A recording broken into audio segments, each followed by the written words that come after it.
community. We are all in this together. The education of young people is a community effort. The Charlottesville community is coming to grips with a scathing article about systemic racism and unequal education. Cops and the Klan go hand in hand. This is my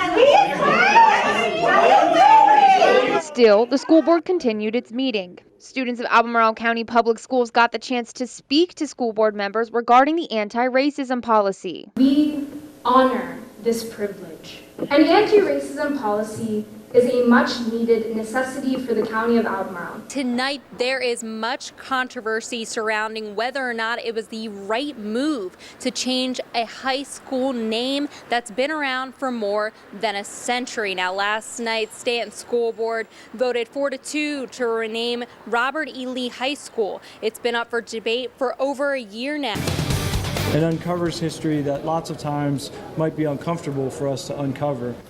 But first tonight, Albemarle County Public School students are taking a tough look at history as the division looks to change the way it's taught. The Stanton area community is sounding off when it comes to diversity and inclusiveness within the city's school system. But the biggest topic was the debate over the high school's name. NBC29's Tara Todd was at the first of 2 listening sessions. Our current name harms us all. It projects the wrong idea about our city and how we treat people of color. Robert E. Lee High School. Before 1914, it was Stanton High School. Stanton High School was renamed in his honor at the height of legalized discrimination. His name was a symbol of white supremacy, so it is not hard to understand why people of color are deeply offended. Tuesday, dozens debated the school name inside the gym at Gypsy Hill Park during a listening session about diversity and inclusivity. I'm 1,000% against the name change, but for me, it has nothing to do with politics, it has nothing to do with history, and it has nothing to do with racism. Many, shown by the signs around town and the thousands of online petition signatures, are in favor of keeping the Lee moniker. Some say money for a name change could be better spent elsewhere. Spending $1 million to change the name while our children are going without is simply irresponsible. Until such time as my faith in Stanton City Schools is restored to provide my children with all the tools they need for a quality education, I cannot support restoring the name. Some say put it on the ballot. You want to settle it in an equitable way, there needs to be a referendum where the sole issue is, do you support spending the money, changing the name, or don't you? That needs to be done. Or drop Robert E. and just go with Lee. To me, Lee means learning, education, and excellence. I have always heard students and individuals call it Lee High. Very seldom do I ever hear Robert E. Lee. Current students and recent graduates also weighed in. Driving into a parking lot that says Robert E. Lee High School on it makes students, whether or not they're black or they're white, feel very uncomfortable. I am proud to go there, and I will be proud to graduate as a fighting Leeman. I think this means perspective and insight into our community, into some of the issues we're facing now. Charlottesville school administrators and teachers are getting a better handle on the city's history. There's no question the city of Charlottesville is grappling with issues surrounding race and the impacts its history has had on our current policies. Now, educators are getting some schooling on the topic before classes kick off next week. We're here in our Court Square Park, which was one of the sites for roughly 140 people from Charlottesville High School in central office. The principal tells us that he hopes this perspective will give some insight into some of the issues we're dealing with. I just think, when we teach students in the classroom, sometimes the history still plays a big part in their lives now, and in equity issues within our cities. Dozens of teachers, administrators, and school staff are coming to grips with Charlottesville's deep racial and ethnic history. I think for anybody, especially if you interact with the community in any capacity, you should understand what the history is in the place where you live and work. Staff members walked through Court Square to learn about the slave auction block and the Confederate statues that stand downtown. I think it's important to realize the historical events that have taken place that are affecting our current climate and our current issues we're facing facing as a city. With all the political turmoil and everything that's happened since I've moved here, and I know it's affected the kids in our school a lot, getting a little more background so I can kind of incorporate it into more culturally responsive teaching. They also visited the Rotunda on UVA grounds to hear about the enslaved people who helped build the university and the former community of Vinegar Hill, a black neighborhood that was demolished. I think it would help to be conscious of things that are going on in the community. Just being a part of the community can help the students relate to you more and make them feel safer in the school context. I hope they understand a little bit more about themselves, because that's also the other thing. And not only do you want to understand the history and how it impacts the families and the students that you work with, you want to also understand how it impacts you. Charlottesville High School principal says that this is just the beginning and is part of an ongoing series that will explore racial equity in history. The school board is set to vote on what some people consider a new policy that works to ensure a fair and equal dress code for all students. But members of the Hate-Free Schools Coalition of Albemarle County say the only policy should be one that specifically bans Confederate and racist imagery. Thursday's Albemarle County School Board meeting did not go as planned.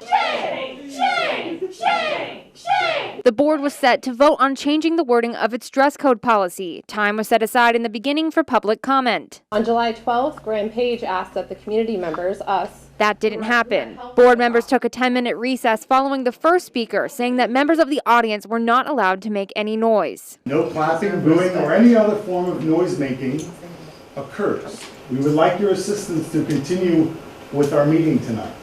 So I'd like to call the next speaker, and I would ask everyone to remain silent. If you support a particular view, please stand for it. That goes We against will the see you. policy. I'm sorry, there is no There are debate. folks who can't stand. School board meetings are meetings that are held in public. They are not public meetings. There's a difference. We're here to govern the school division. We want to hear input from the public. And then we think it's important to hear input from the public. But this is not a public meeting. After disruptions continued, board members quickly ended the meeting. Shame! Shame! Shame! Shame! We are here for a meeting. Members of the audience gathered outside the Albemarle County office building and went on with the planned speaker list. It wasn't our intention to shut the meeting down. I'm surprised that they made the choice knowing why we're here and what we want to talk about. It's very clear to me that their choice was to shut it down to preserve their own comfort. Members of the Hate-Free School Coalition in Chapel Hill, North Carolina, even came to speak to the school board. With the unfortunate incident, the tragedy that happened in Charlottesville, our board voted to immediately adopt a change in our policy so that you cannot wear that offensive attire. Can we do better? I'm sure we can. But I don't believe that focusing 100% of our energies on symbolism on clothing is the best we can do. Shame! Shame! Shame! Shame! Albemarle County Public Schools dress code debate prompted last night's school board meeting to come to a quick end. What we saw last night was a pressure test. It was a true pressure test against the white supremacist ideals that are being upheld by the school board. Tonight, the Albemarle County School Board will hold a special meeting to discuss its dress code policy following an abrupt ending to the last meeting. Cops and the Klan go hand in hand. This is our space. This is my land. Still, the school board continued its meeting. Students of Albemarle County Public Schools got the chance to speak to school board members regarding the anti-racism policy. We honor this privilege. An anti-racism policy is a much-needed necessity for the County of Albemarle, a policy that will enumerate the concerns of the masses. 6 people are facing charges after a school board meeting in Albemarle County grew extremely rowdy. Members wanted to discuss the dress code policy, which has become controversial in the past few weeks. Protesters showed up saying they want to make sure schools ban clothing that shows any kind of Confederate imagery. Several spoke out of turn, and when police asked them to leave, they refused. Officers arrested 6 people for trespassing, and some are also charged with obstruction of justice. In the end, board members tabled the issue yet again. The Virginia Center for Inclusive Communities has been looking at diversity and inclusion in Stanton City schools. New tonight, the long-awaited results are in. While some of our work has been focused on the name of the high school, our charge has been much broader than that. To share the results of a 5-month study with a lot of public input on diversity and inclusion in Stanton City schools. They noticed several emerging themes: concerns about instability in leadership at Bessie Weller, the achievement gap, and the idea of reformatting elementary school zones to reduce academic and social divisions. The issue that garnered the most interest and energy throughout our time with Stanton City Schools was around the name of Robert E. Lee High School. Ballard shared reasons provided by the community to keep the name. One thing that clearly emerged consistently was there was some really proud nostalgia around Robert E. Lee. And Zor shared reasons to change the name. A significant number of participants in the process shared their personal view that the name is offensive and does not create an environment that is welcoming. Albemarle County Superintendent Matt Haas announced today that the county will be joining forces with the city to combat racism in the school system. Both school boards will work together to develop policies and practices. This comes after protesters and community members took concerns to both boards about the opportunity gap for minority students as well as racist symbols in schools. Members of both school boards asked for funding to get mental health counselors in their schools today. Charlottesville representatives say safety and positive mental health also means banning hate symbols. I think if folks in the local division want to try to deal with this hate speech issue, which is really important, they'll figure out a way to do it locally. Charlottesville City School Superintendent is not denying the facts. The school system has a significant achievement gap between white and black students. The nonprofit newsroom ProPublica teamed up with the New York Times to dig into the numbers and impacts of that gap. And while the article is putting the issue front and center, people in Charlottesville say this is something they've been working to fight for a while now. NBC29's Carly Kempler has our top story. She is live in Charlottesville. Good evening, Carly. Good evening, Steve and Casey. Now, schools like Clark Elementary are cited as having some of these racial inequities, but after speaking with some parents and school officials, they say that this cannot be blamed on a single institution or one single factor. Instead, they say it goes deeper than just the school system. It's so much that you can pinpoint out, and they'll make every excuse to say that that's not true, but I mean, numbers really don't lie. The gap between black and white students in Charlottesville's public schools is concerning. What's most important to us is our student achievement, and our black students are not achieving where we want them to be. Stats from the state's Department of Education show half of all black students in the city are unable to read on grade level, compared to just over 10% of white students. And while this ProPublica article paints a bleak picture, the superintendent says the gap is not being ignored. They are making gains, and they are making progress.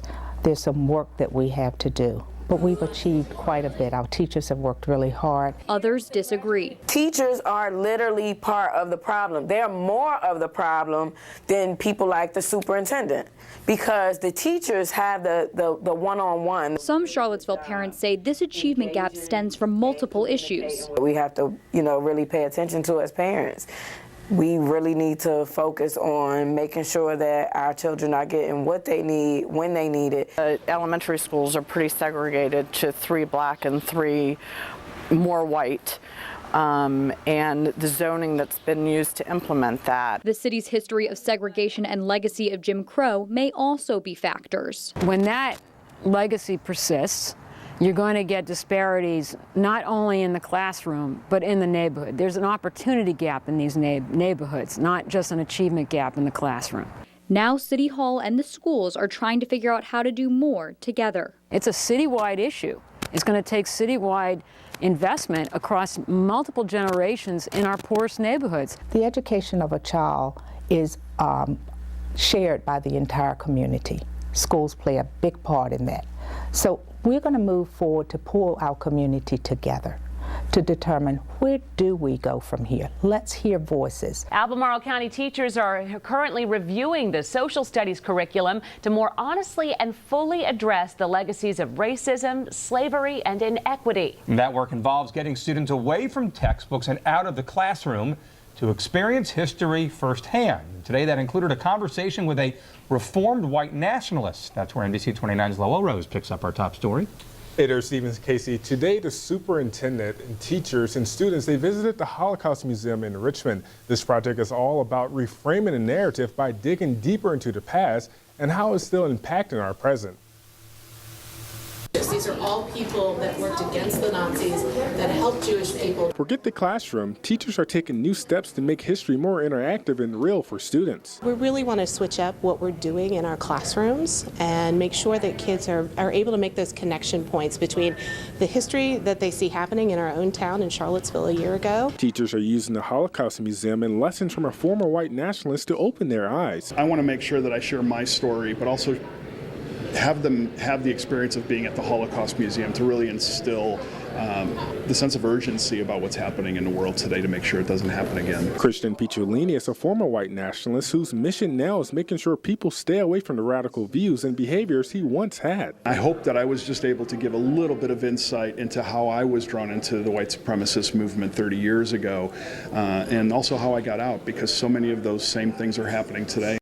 As we all know, by the time the story hits the ProPublica or the New York Times, the damage to our children has already been done. The Charlottesville School Board is still addressing concerns about the opportunity gap following a ProPublica article published last month showing the division has one of the largest opportunity gaps in the country. We want to, increase the diversity of our teaching pool. We want to, of course, reduce that opportunity gap that we have talked about so much, but it won't be done overnight. The school division held a community gathering last week to bring up concerns from the article, but some say more needs to be done. While the African American community in Charlottesville and Albemarle County at large may no longer be separate, we are most definitely not equal. School board members say they want people in the community to feel like they are being heard. Make sure that our students understand that when they bring about change or they bring suggestions, that we as adults do the best that we can do to make those changes. One of those changes being a resolution passed by the board Thursday night banning Confederate imagery from the division's dress code. We are grateful that you are embracing this resolution and banning hate imagery and specifically the Confederate flag in your schools. The resolution is strongly worded and it is powerful. Board members say they want to see the school division address issues raised by the community, but changes could take some time. I would rather see us make incremental growth than to make these great strides and then next week we're back on the ground. Stanton is divided over a new name for Robert E. Lee High School. School board members have thousands of submissions to consider and less than 2 weeks to come up with an answer. NBC29's Megan Moriarty attended a work session this morning and joins us live in our newsroom. Good evening, Megan. Hi, Steve. The city sorted through more than 4,000 submissions. Queen City and Stanton High School had the most votes, but some people aren't thrilled about either option. After a divided vote back in October, as a board, we need to come out of this one. This needs to be a 6-0 votes. Stanton City School Board has a decision to make on the new name for Robert E. Lee High School. With more than 4,000 submissions from community members, 2 names stand out. With Stanton High School and also Queen City, it was 2 voices in there. One was the adults, but also one was the students. Some board members have concerns. I like the recommendation of making it Stanton United instead of just Stanton High School, because one of the concerns people had with the name Stanton was that we're going back to the past, and we're going back to a time when the schools were still segregated. Members also aren't on board for Queen City. I have serious concern about the both the turning of that into negativity at sporting events and also those within our schools who are of different sexualities being targeted. Regardless of the name, all members agree a decision needs to be made soon. We need to move on. We need to get back to our jobs to support the division, staff, Dr. Smith, and we got some good things going on, but we need to decide this and move on. Albemarle County School Board is once again discussing ways to address racism in the school division. Tonight, the board looked at an anti-racism policy draft created by students, while also discussing how it plans to take steps to enforce the proposed policy in the county. This comes after the school division announced it would work together with Charlottesville schools to address anti-racism policies in both systems. Charlottesville City Schools passed a resolution last week banning Confederate imagery from its schools. Albemarle Superintendent Matt Haas says the divisions want the same outcomes, but won't necessarily work at the same pace. They moved at a different pace than perhaps our board did. Our board is moving. They decided to prioritize having an anti-racism policy to begin with. Haas says once the board further discusses the anti-racism policy at its meeting in December, it will then start planning ways to address the school division's dress code policy. In addition to a new name, Robert E. Lee High School is getting a makeover. Today I sat down with Stanton City Schools superintendent and a board member to talk about all these big changes. After a 6-0 vote, the Stanton City School Board is putting a year-long discussion and divide to rest. Robert E. Lee will soon be Stanton High. I felt that we really needed a clean slate. The new name means a lot of changes at a price.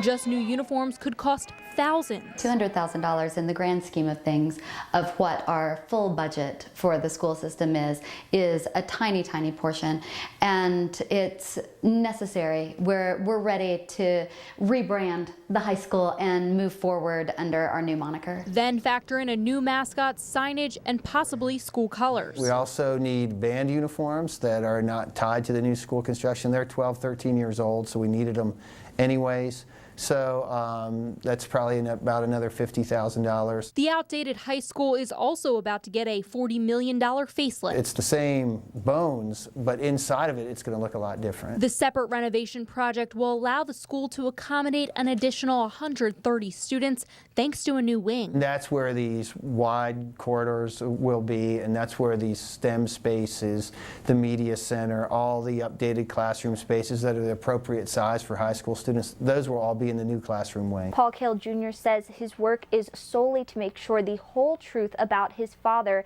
is told to everyone. He says his dad was working to strike a balance during desegregation for everyone involved. I'll do anything I can if for him.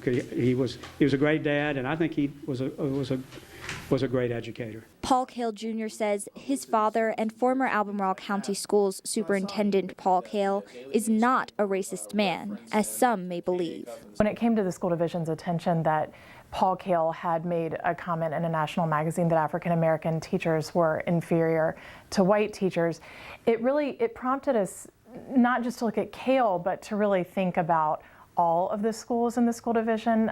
Earlier this year, the school board learned about the comments made in 1956 amidst desegregation of county schools, prompting the school system to look into its school naming and renaming process. What we want to do is make sure that all of our schools' names reflect the values of the school division. That's really important to us. Cale Jr. says the article in question paraphrased his father, and that his words and ideas have been taken out of context because teachers of different races didn't have the same training. Say that described my father. I could not let that happen. Racial disparity is a concern inside Charlottesville and Albemarle County schools. A fellowship program has set its sight on fixing the issue. But as we end the year, the African American Teaching Fellows program needs your help to keep the work going. NBC29's Henry Graff joins us in studio tonight with details. Good evening, Henry. Hey, Steve. Good evening. The whole idea behind African American Teaching Fellows is to produce leaders from all walks of life. We caught up with a teacher who's been in this program and some students to see if they think it's working. So Jacob, now that I've multiplied all my terms, what do I get from my equation? Deandra McDonald spends her days in the classroom using equations to teach math.